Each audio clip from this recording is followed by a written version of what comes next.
Մեծարգո վարչապետ, կառավարության հարգելի գործընկերներ, հարցս ուղղում եմ Պաշտպանության նախարար պարոն Պապիկյանին։ Պարոն Պապիկյան, վերջին օրերին մամուլում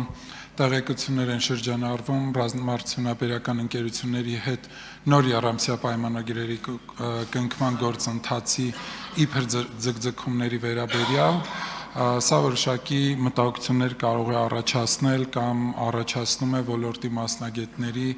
եւ թե հանրության շրջանում, խնդրում եմ հստակեցնել ինչ փուլում է գտնվում 2026-2028 թվականի ռազմաարդյունաբերության ծրագիրը եւ արդյոք կան իրական խոչընդոտներ ժամկետների հետ կապված։ Շնորհակալություն։ Հարցին կպատասխանի Պաշտպանության նախարար Սուրեն Պապիկյանը, համեցեք պարոն Պապիկյան։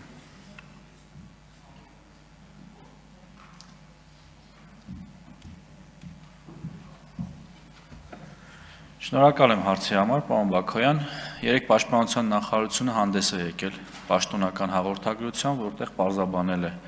բարձրացված խնդիրները, որոնք իրականում չկան, մտածածին են, եւ կարող եմ ասել, որ ամեն ինչ կարգին է, աշխատանքները ընթանում են իրենց բնականon հունով։ Փետրվարի 27-ին անվտանգության խորհրդի նիստի ժամանակ ընդունվել են որոշումներ, որոնք ենթադրում են եւս մի քանի իրավական ակտերի ընդունում, այդ թվում նաեւ կառավարության որոշում, որից հետո պայմանագրերը կկնքվեն բոլոր նրանց հետ, ովքեր պատրաստ կլինեն։ Շնորհակալ եմ, նաև հաշվի առնելով, որ